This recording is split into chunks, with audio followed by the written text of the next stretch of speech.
চোখের পানির ধরন চেষ্টা করলে আনা যায় না, এটা কারণে আসে, হয়তো দুঃখে না হয় সুখে।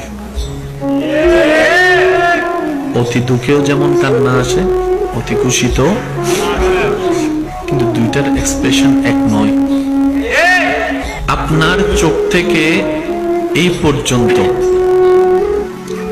যতগুলা পানি যত কারণে ঝরেছে,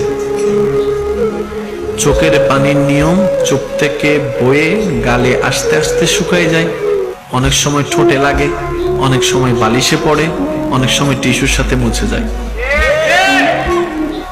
কিন্তু মনে রাখবেন,